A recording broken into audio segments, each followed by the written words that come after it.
नाम बदलने से कुछ प्राप्ति नहीं है, स्वभाव बदलने से प्राप्ति है, व्यवहार बदलने से प्राप्ति है।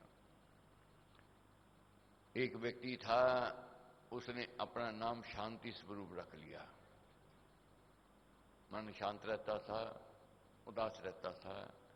उसने सोचा कि अब नाम बदल गया है तो जग में लोग कहेंगे कि ये शांति से भरपूर है, शांति स्वरूप है।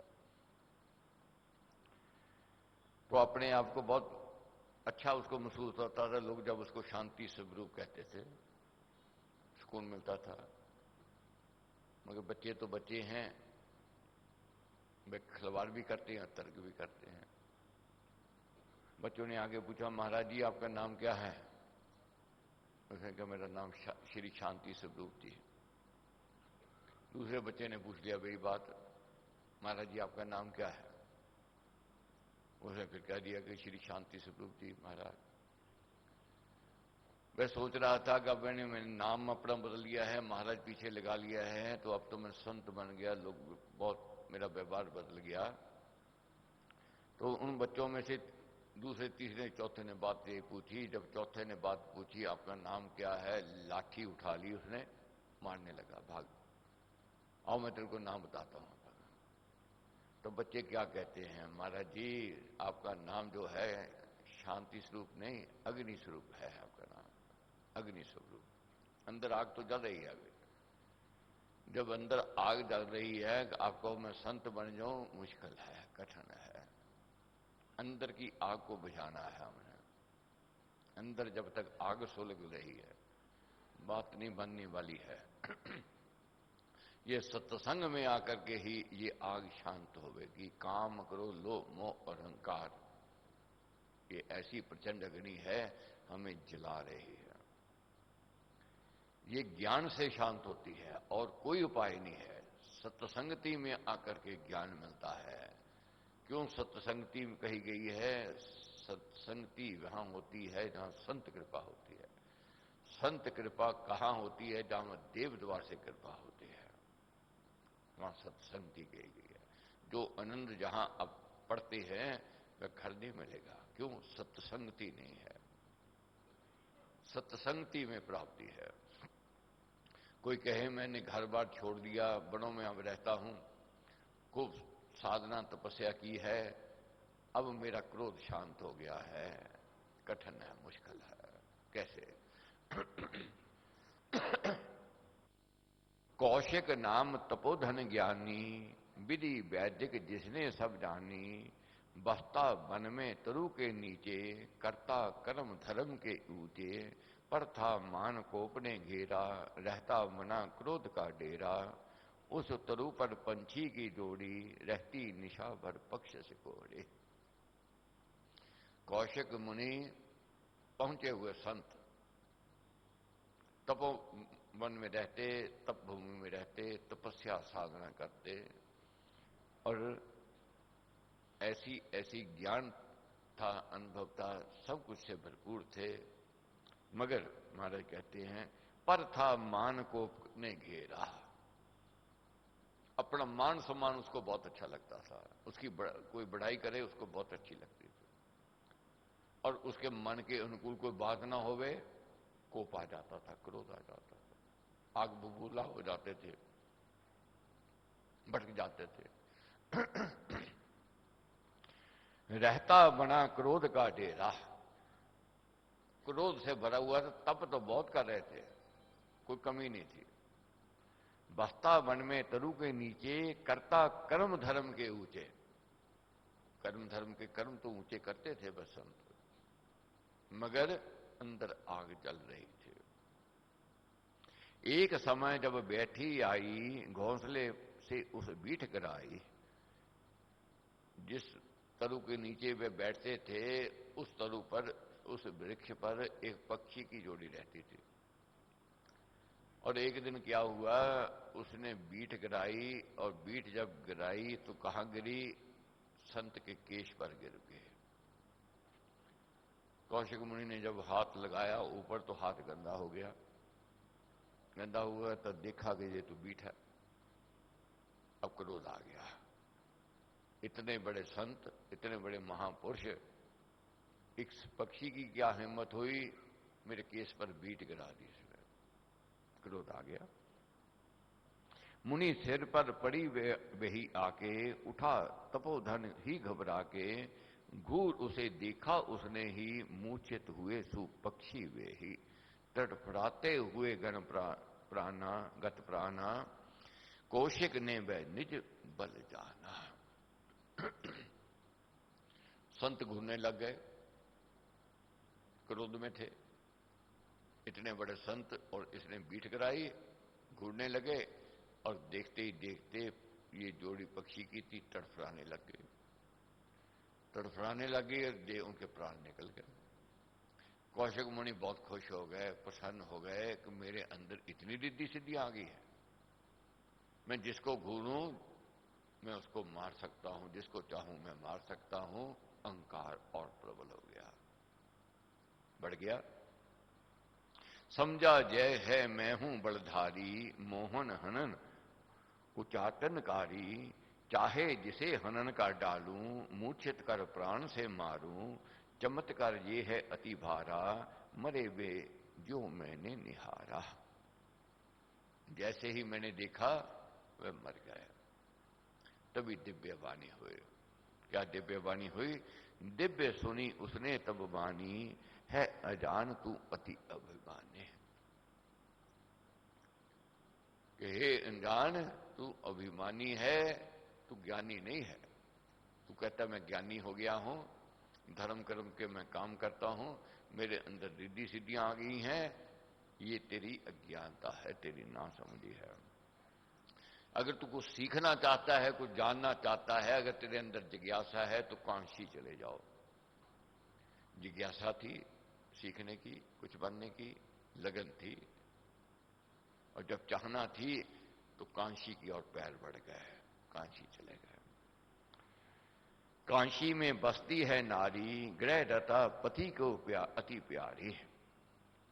और जाकर के दस्तक दी और अंदर से आवाज दी उस नारी ने, महाराज थोड़ा रुको। रुक गए।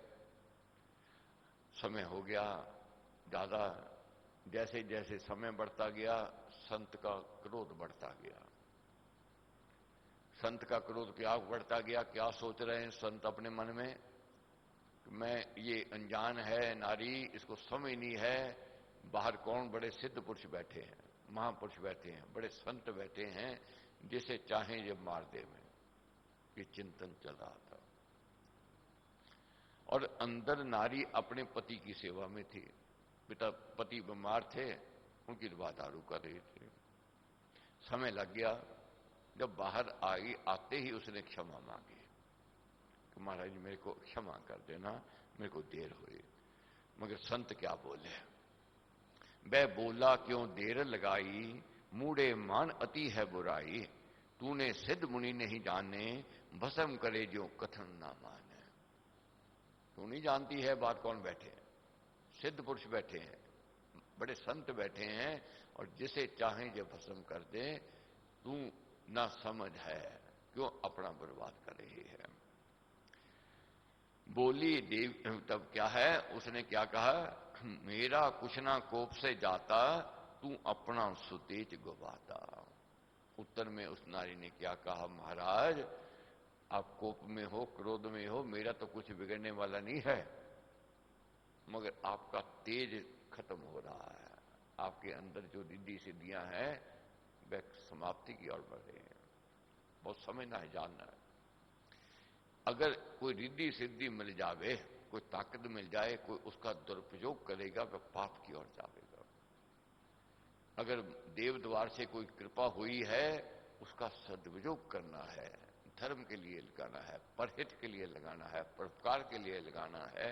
जो व्यक्ति धर्म के लिए लगावेगा, परहित के लिए लगावेगा, परोपकार के लिए लगावेगा, उसका वह गुण, उसकी विशेषताएं, उसकी रिद्धि सिद्धियां कितने 100 गुना बढ़ती जावेंगे, बढ़ती और जावेंगे।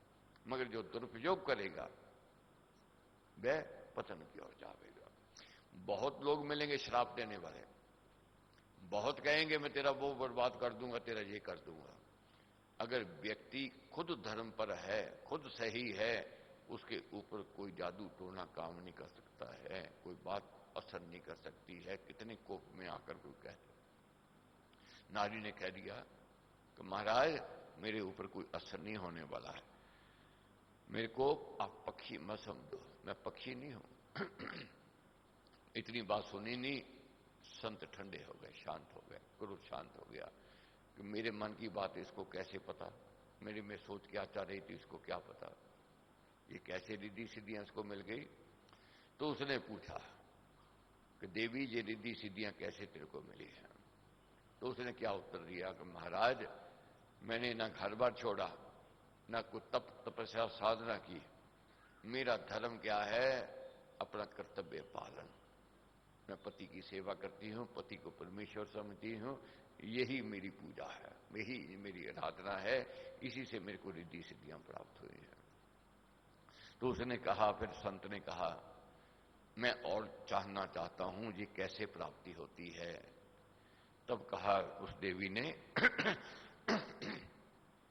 कुछ सीखना चाहते हो तो जाओ, आए ना निश्चय मिथिला जाओ, वृद्ध व्याध शरण को पाओ, है वह अति ज्ञानी योगी, भक्ति प्रेम अमृत रस भोगी। महाराज अब मिथिला चले जाओ, वहां ज्ञानी मिलेंगे। कौन है? व्याध जी, हड्डियों के व्यापारी हैं, मांस के व्यापारी हैं। मन में सोच आ गई, ज्ञानी एक तरफ कह रही है और एक तरफ ये व्यापारी कह रही है, हड्डियों के हैं, मांस के व्यापारी है। मगर तर्क नहीं किया, किंतु परंतु नहीं की, मिथिला चले गए। मिथिला चले गए, दस्तक दी, अंदर से आवाज आई महाराज रुको अभी। काफी समय हो गया, मगर अब वह क्रोध नहीं था, अब वह आवेश नहीं था, अब वह सोच नहीं थी कि मैं भस्म कर दूंगा, राख कर दूंगा। नहीं, क्यों? चाहना थी, जिज्ञासा थी ज्ञान की प्राप्ति की, जीवन को ऊंचाई की ओर ले जाने की। तो व्यास जी जब बाहर आए, उन्होंने क्षमा मांगी। मेरे को देर हो गई है। क्यों देर हो गई है मम वृद्ध पिता सु माता, उन्हें सेव कर हूं मैं सुख पाता। मेरे माता पिता वृद्ध हैं, मैं उनकी दवा दारू उनकी सेवा करता हूं, उनको खिलाया नहलाया मिठाया, फिर मैं आपके पास आया हूं, इसलिए देर हो गई है। यही समझाया महाराज ने। ठाकुर को देखना है, अपने मां बाप में देखना है। पत्नी पति का कार्य कर रही है, अपना धर्म करा रही है, वह रिद्धि सिद्धियों की मालिक है। राम जाप है सरल समाधि, हर सब आदि व्याधि उपाधि। महाराज ने इसको सरल समाधि कहा है। कुछ तप करने की जरूरत नहीं है, कहीं भागने की जरूरत नहीं है। और क्या है ये सरल समाधि? चलते फिरते उठते बैठते सोते जागते। और रिद्धि सिद्धि और नवनिधान दाता राम है सब सुख का। 9 प्रकार की रिद्धियां मिल जाती हैं, 8 प्रकार की प्राणी को सिद्धियां प्राप्त हो जाती हैं। किसको? जो अपने कर्म कर रहा है, अपने धर्म को निभा रहा है। भगीरथी कही है, गंग कही है, ये सत्संगति कही गई है। सत्संग में आकर के व्यक्ति सुधरता है और सुधार की ओर बढ़ता है। और क्या हुआ? सब शुभ उसमें ही आ जावे, विमल भाव अहनिश बिलसावे, ये सुन कौशिक का मन जागा, भ्रम अज्ञान सर्वदा भागा। तो मां बाप की सेवा करता है, अपने कर्तव्य का पालन करता है, धर्म की ओर जा रहा है, जो इंद्रियों का सदुपयोग कर रहा है, वही महान है। तो व्याध जी से कौशिक मुनि ने नाम दीक्षा ली। देखो, उनसे ज्ञान प्राप्त किया और जीवन को सफल बनाया। भगवत कृपा, गुरु महाराज का आशीर्वाद।